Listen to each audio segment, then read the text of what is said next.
আসসালামু আলাইকুম। চলে আসলাম আবার নতুন আরো একটি এপিসোড নিয়ে। 202 Yes. 202 ভূতের গল্পের পার্ট 2 তে।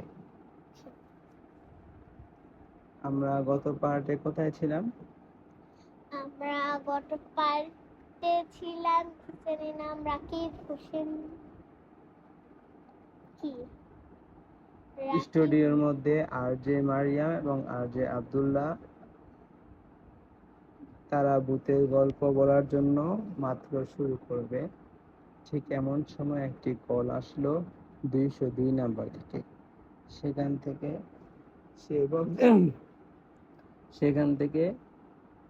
সে বলতে শুরু করলো, এবার মারিয়াম টু টু টু।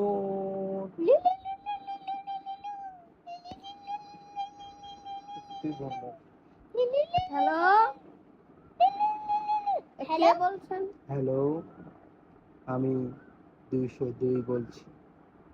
মানে আপনাদের এখানে ভূত স্টুডিওতে আজকের পর্বে ভূতের গল্প আমি বলবো। তো আপনি কেন ফোন দিয়েছেন কিন্তু? আর আপনার নাম্বার 202 কেন? আপনি কি অফিসিয়াল নাম্বার নাকি? আমি যেটা বলছি সেটাই। 202-তে আজকে গল্প শোনানো হবে।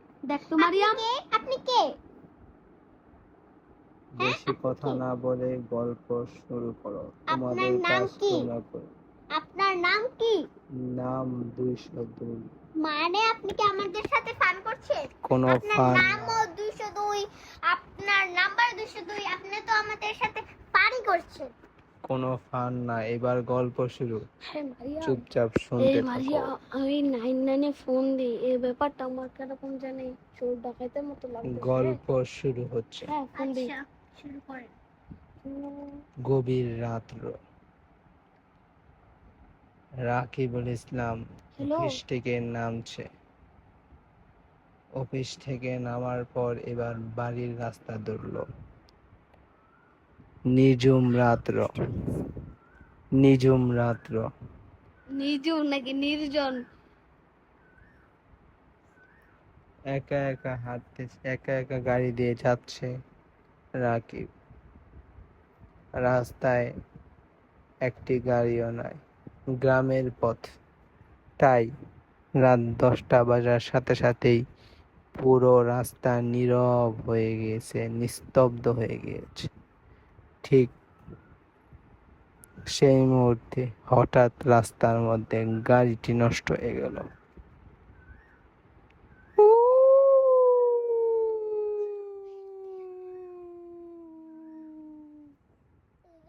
ঠিক সেই মুহূর্তে সিন চেঞ্জ। ওমা, গাড়িটা কি হয়ে গেল এই মুহূর্তে? ওমা, আমার গাড়িটা কি হয়ে গেল এই মুহূর্তে? কত গভীর রাত। হেল্প, হেল্প, কেউ আছেন? হেল্প। এভাবেই চিৎকার করতে লাগলো রাকিব। কিন্তু এই নিঝুম রাত্রে কে আসবে তাকে হেল্প করতে? ভাবছে সে কি করবে, ভাবতেছে সে কি করবে। কিন্তু ঘটনাগুলো ঘটনাগুলো কেমন যেন বাস্তবের মতো লাগতেছিল মারিয়াম এবং আব্দুলের কাছে। তখনই মারিয়াম বলে উঠল, আপনি কি সত্যি কথা না বলছেন নাকি? চুপচাপ শুনতে থাকো। তোমাদের কাজ শুধু গল্প শোনা, আর কোনো কথা বলা নয়। মারিয়াম, আমি কিন্তু আমার কিন্তু এগুলা কেমন যায় লাগতেছে। আমি কিন্তু 99-এ ফোন দিই। দাও, দাও। আচ্ছা আচ্ছা, ফোন দিচ্ছি। ওর তুমি গল্পটা এরকম বান করো যদি তুমি শুনতেছো, আর আমি এই ফাঁকে টয়লেটের বাহানা করে 99-এ ফোন দিই পুলিশের কাছে। এই আর যে আব্দুল্লাহ, তুমি কি মনে করতেছো তুমি 999-এ ফোন দিবে আর আমি কিছুই বুঝতে পারবো না? উল্টা পাল্টা বেশি করবে তো বাকি তুমি ঘটনার দেখছো কেন? মধ্যে তুমিও কিভাবে চলে আসবে।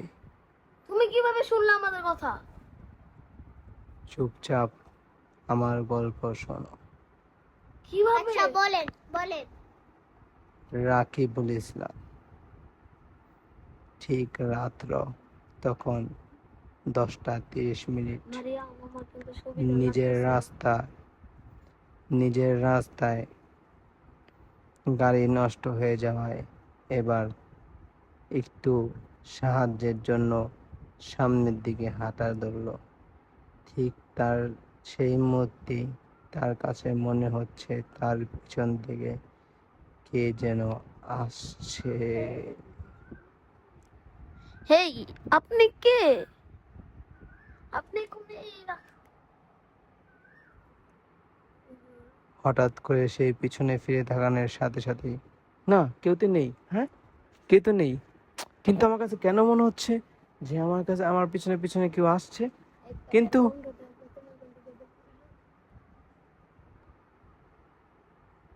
রাকিব আবার হাঁটতে শুরু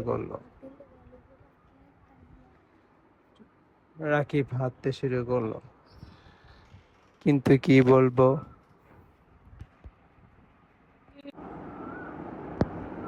রাকিবুল ইসলাম হঠাৎ করে মনে হচ্ছে তার পিছন পিছন কেউ একজন হাঁটছে। আবার পিছনে তাকালো, কে কে না, কেউ তো নেই। এবার তার মনের মধ্যে এক প্রকার ভয় কাজ শুরু করছে। সে কি করবে কিছুই খুঁজে পাচ্ছে না। এখান থেকে আরো 1 মাইল দূরে শহর। এই একা একা পথে সে কি করবে?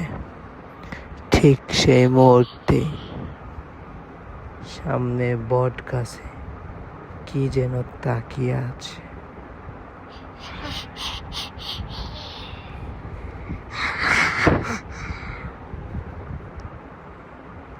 সে অবুঝ নয়নে তাকিয়ে আছে তার দিকে।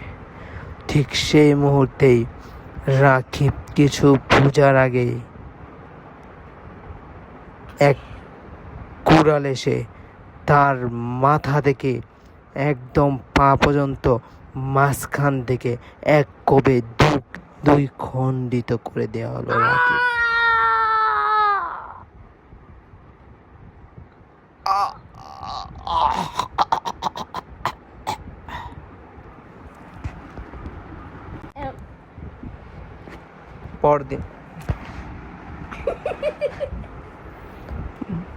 পরদিন সকাল।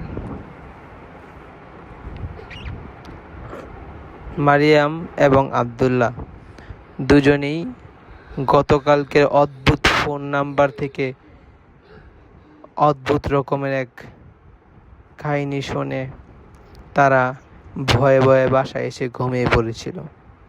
সকালবেলা মারিয়াম তার নিজ বাসায় নাস্তা করার পর যখন বাসার টিভিটা ছাড়লো, ঠিক তখনই খবর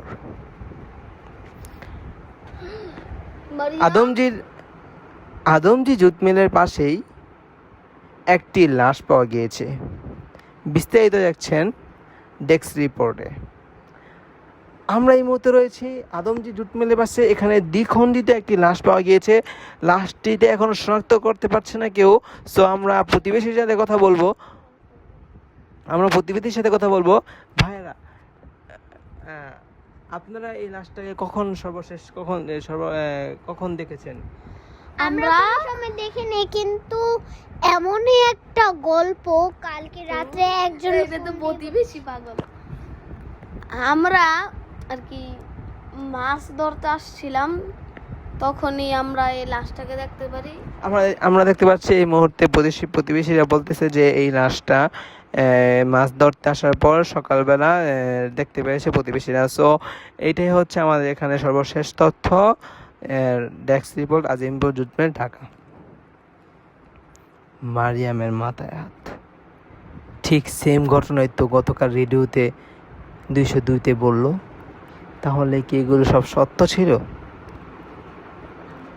এবারও প্রতিদিনের মতো আজকেও রাত 10টায় শুরু হবে বুটো স্টুডিও। হঠাৎ ফোন। ঠিক আগের নাম্বার 202।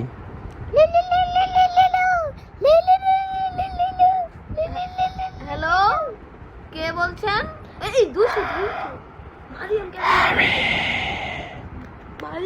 মারিয়াম 202 থেকে ফোন দিয়েছি। আপনি কি জানি বলতাছে। হ্যালো, আপনি আবারও আমাদেরকে ফোন দিয়েছেন কেন? আজকের ঘটনা আরো ইন্টারেস্টিং হবে। না, আপনার ঘটনাগুলো সত্যি হচ্ছে কেন? আপনি কি সিরিয়াল কিলার নাকি? আপনার এখনই আমি 99 কল দিচ্ছি, আমি এখনই দিব। চুপ থাকো, তুমি চুপ থাকো। আপনার গল্প আমরা আর শুনতে চাই না। আমি যদি চাই তোমাদের রেডিও অফ করে দিতে পারি, কিন্তু তাহলে আমার ফোন কাটবে না। কিন্তু আমাকে তো কেন আমরা কেটে দিব? এখন তোরা সব লাইন শুনে লাগে, তারপর চল ঘটনা। এই নেটটা বন্ধ কর, নেটটা বন্ধ কর, নেটটা বন্ধ কর।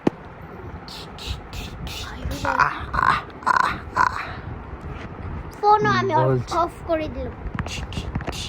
আমি বলছিলাম ফোনের তো কথা হয় কেমনে? আমি বলছিলাম ভাই বন্ধু তাড়াতাড়ি আমাদেরকে 99 কল দিতে হবে, তাড়াতাড়ি যে খাচ্ছে ভাবি। আপনি কি আমাদের কাছে চুপচাপ। এই 99 তো ফোন ঢুকছে না। চুপচাপ আমার গল্প শোনা ছাড়া আর কোনো উপায় নাই। আর যদি গল্প না শুনি? পরবর্তী নাম্বার তুমিও হতে পারো। মানে মারিয়াম এর ফোনটা এশারে আজান দিয়েছে, এশারে আজান দিয়েছে। মোহাম্মদ সামি নামাজ পড়ার জন্য, এশার নামাজ পড়ার জন্য দাঁড়িয়েছে, এশার নামাজ পড়ার জন্য দাঁড়িয়েছে। চায়ের নামাজ বিছা। ঠিক সেই মুহূর্তে বাসায় কেউ নাই, কিন্তু হঠাৎ করে দেখলো পাশের রুমের লাইট অন হয়ে গেছে। টুট। কি হচ্ছে? ওই রুমে কিভাবে লাইট জ্বললো? আজীব তো। কিছু তো হয়েছে। এটা বন্ধ করে দিও। আবার নামাজে দাঁড়িয়ে পড়ি। আল্লাহু আকবার। কিন্তু আল্লাহু আকবার। কিন্তু নামাজে দাঁড়ানোর সাথে সাথেই তার নিজের মাথাটার উপরে যেই ফ্যানটা ছিল, সেই ফ্যানের সুইচটা ওপেন হয়ে গেল এবং ফ্যানের পাখা বরাবর তার গলা।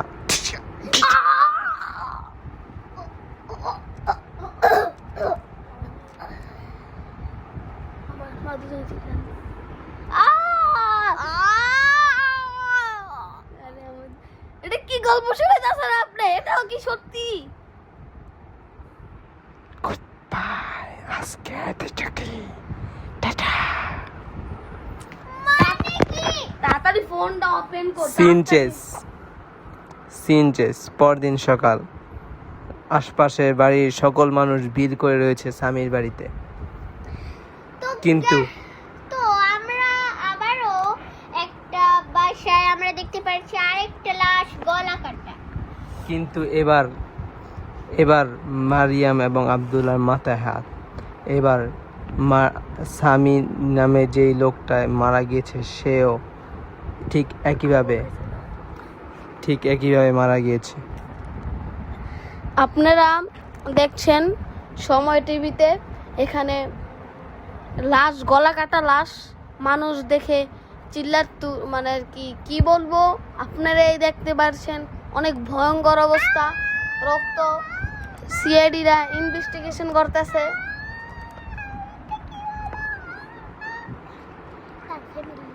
এবার মারিয়াম চল আমরা এখনই স্বামীর বাড়িতে যাই। ওখানে পুলিশদের কাছে সবকিছু খুলে বলবো। না, তাদের বাড়ি তো লেখা আছে না, বলতেছে সময় টিভিতে। হ্যাঁ তো ওইখানে চলো তাড়াতাড়ি, আমরা আমরা এইভাবেই চলে যাবো, টাকা পয়সা এগুলো নাও। তাদের ফ্যামিলি আমার ভাই খুব ভালো ছিল, নামেজি ছিল, উনি একজন হাফিজ ছিল। পিপি পিপ। আসসালামু স্যার, তো আপনার এখানে বললাম না এখানে আসতে না স্যার, আমরা কিছু কথা বলতে চলেছি, সেটা হলো অনেক ইম্পর্টেন্ট। সেগুলো হলো আমরা দুজনেই আমাদের ইম্পর্টেন্ট মানে কি এই কেসের সাথে রিলেশন? Yes, আগের কেসে আর এই কেসে দুটোতে একই। হ্যাঁ। আমাদের ফোনে 202 নাম্বার একটা কল আসে, ওই রাতে 10টা বাজে।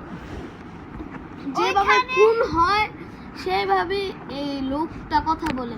আমরা এই যে কালকে 10টার সময় আমরা ফোন বন্ধ করে সব লাইন বন্ধ করে দিয়েছি, কিন্তু তারপরও ভয়েস আসতেছে। এটা শুনে আমরা ওইখানে একটা লোক থাকে, ও আমাদেরকে প্রতিদিন গল্প শোনায়, মানে যখন থেকে কেসটা শুরু হয়েছে ওই রাত্রি থেকে আমাদেরকে গল্প শোনাচ্ছে। আমরা ফ্যান লাইট মানে ইন্টারনেট সব বন্ধ করে দিয়েছি, তাও ওই বয়সটা বন্ধ হয় না। যখন বললো সামির গলা কাটা গেছে, বুঝছি। তখনই বাই বাই তাহলে কি শেষ। আপনারাই কি এই কেসের সাথে জড়িত? না আপনাদের দুজনকে আমাদের নজরে রাখলাম। আপনারা কেন? ওখানে আমরা তো যাবেন। খুনি না। না, কোনো চুপ, কথা তুমি নাই। চুপ থাকো। যান, আপনারা এখন যেতে পারেন, যান চলে যান। আমাদের হ্যালো, কল রেকর্ড আপনারা এখন যেতে পারেন। হ্যালো, হ্যাঁ, এই যে আমি সামনে যে দুইজন আর যে দেখা যাচ্ছে, আর যে আব্দুল্লাহ এবং আর যে মারিয়াম, তাদের দুজনকেই নজরে রাখবে। তাদের পিছনে সমস্ত গোয়েন্দা লাগিয়ে দেবে। আমার কাছে কেন যেন মনে হচ্ছে তারা এই অদ্ভুত রকমের কেসগুলোর সাথে জড়িত। ঠিক আছে? Okay sir, okay sir, okay sir, okay sir. Scene change. আমরা কি বললাম ওদেরকে সাহায্য করব, ওদেরকে কিছু টিপস দেব, এইভাবে আমরা কতদিন ধরে দেখছি। ও মা, আমাদেরকে ফাঁসি তরিকা। এই তোমার যে ফোনগুলো দিয়েছিল না, ওই নাম্বারটা আছে না? ওই নাম্বারটা আজ রাত। আমি আজকে সকালে দেখছিলাম। Scene change. আজকে এই অদ্ভুত রকমের ঘটনার জন্য রেডিও সেন্টার বন্ধ। মারিয়াম, আব্দুল্লাহ তারা দুজনে শুয়ে আছে নিজ নিজ ঘরে। ঠিক সেই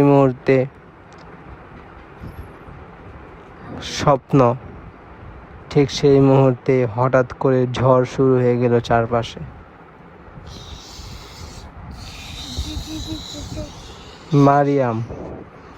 মারিয়াম নিজের বাড়িতে টিভি দেখছে। যেহেতু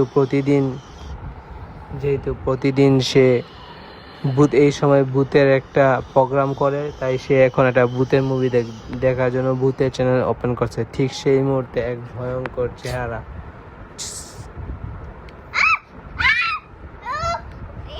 কি হয়েছে মারিয়া? চুপ। টিভির মধ্যে বেশি একটা এক ভয়ঙ্কর চেহারা। একটা লোক রাস্তা দিয়ে হাঁটতেছে, পিছনে হঠাৎ করে এক ভয়ঙ্কর রকমের চেহারা এসে লোকটার গলা কেটে ফেললো। কিন্তু এবার মারিয়াম, যেহেতু সে ভূতের প্রোগ্রাম করে, সে কোনো ভয় না পেয়ে ভূতের মুভিটা দেখতেছিল। ওই গলা কাটার পরই এবার সেই অদ্ভুত চেহারার লোকটা কেমন যেন মনে হচ্ছে টিভি থেকে মারিয়ামের দিকে তাকায় আছে।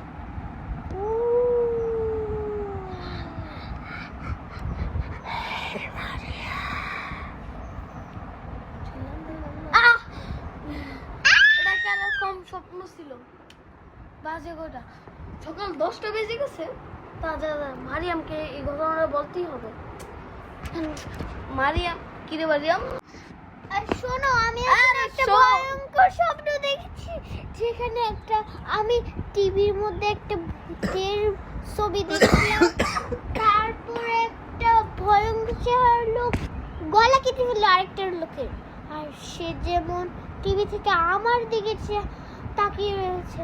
তারপরে আবার ঘুমতে ভেঙে গেছে। আমিও তো সেমই স্বপ্ন দেখছি। মানে তোর নামটা দাগ দিয়েছিল ওই আইজানি অদ্ভুত আর কি এটা কিভাবে সম্ভব?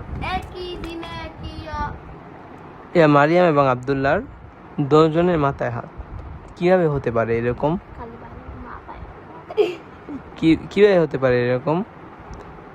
এভাবে সবাই একরকম স্বপ্ন দেখা, তাহলে কি এটা অন্য কিছুর ইঙ্গিত? এটা কি আসলে কোনো হত্যাকাণ্ড হচ্ছে, নাকি একের পর এক এটা কোনো ভূতের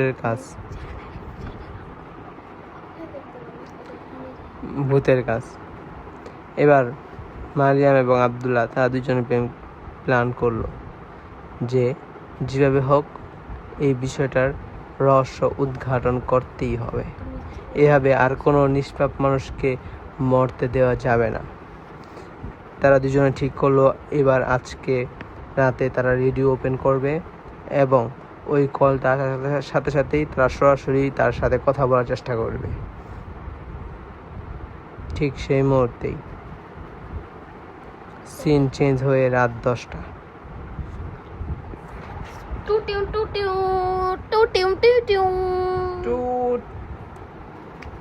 এই 202 থেকে ফোন দিয়েছে মারিয়াম। দেখি তো, আগের বার তো আমার ফোনে দিয়েছে, এবার তোমার ফোনে। আচ্ছা, আপনি কি সকালের মার্ডারগুলো আপনিই করছেন? তোমরা কি মনে করছো এই মৃত্যুর মিছিল এত তাড়াতাড়ি বন্ধ হয়ে যাবে? আপনি নিরীহ মানুষদের কেন মারছেন? আমি কোনো নিরীহ মানুষকে মারতেছি না। তো কেন মারছেন?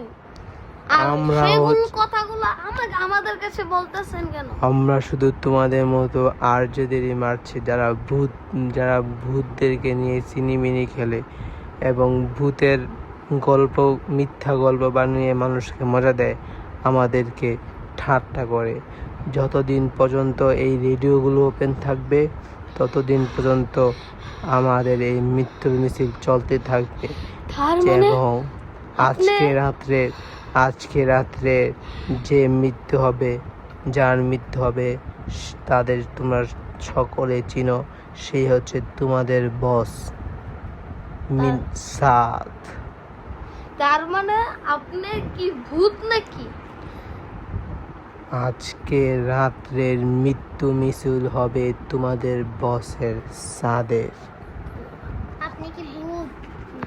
আপনি কি আমাদেরকে প্রতিশোধ নেওয়ার জন্য করছেন?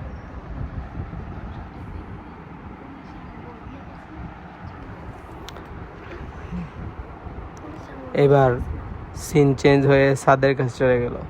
সাদ একটু অস্বস্তি বোধ করতেছে বাসায় একা একা।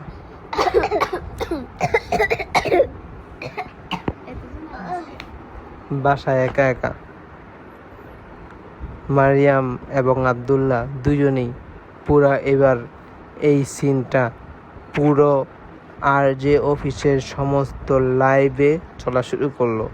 তারা সমস্ত লাইন বন্ধ করে দেওয়ার সাথে সাথে বন্ধ করে দিল, কিন্তু না, তাদের বসের মৃত্যু যেন কখনোই শেষ হবে না। এদিকে বসের সাথে কন্ট্যাক্ট করার জন্য সমস্ত নেটওয়ার্কগুলো ক্যান্সেল হয়ে যাচ্ছে। কিন্তু সবাই কি করবে কিছু বোঝার আগেই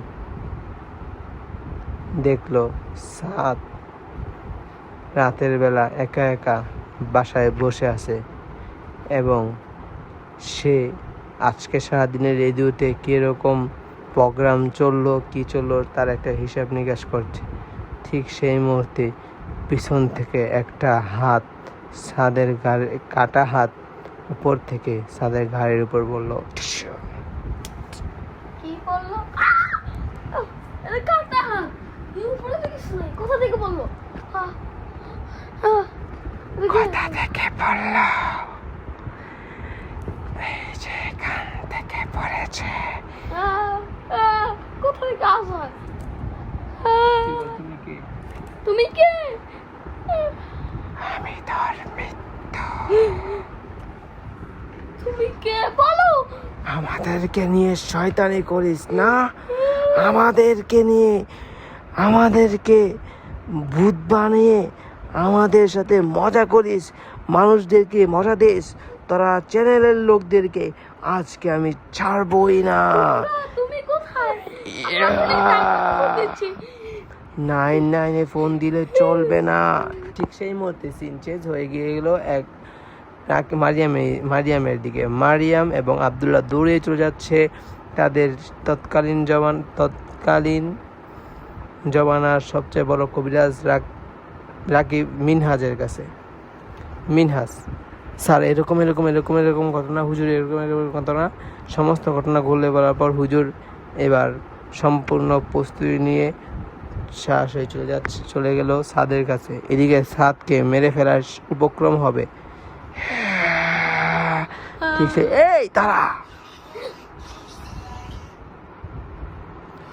এই দাঁড়া, বহুত হয়েছে। তোর মৃত্যুর মিছিল এখন আমরা বন্ধ করে দিব। তোর মৃত্যুর মিছিল এখনই আমি বন্ধ করে দিচ্ছি, দাঁড়া।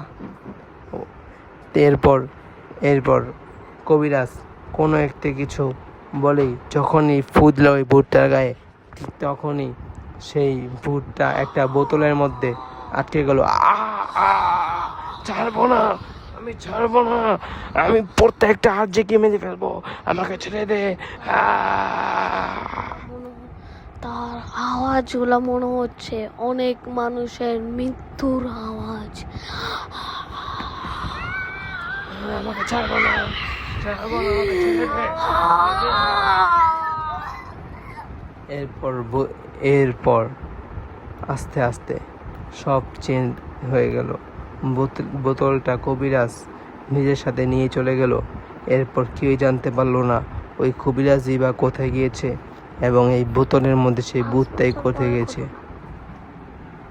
এরপর সমস্ত কিছু স্বাভাবিক হয়ে গেল। আর এভাবেই আমাদের 202 গল্প এখানেই শেষ হয়ে গেল।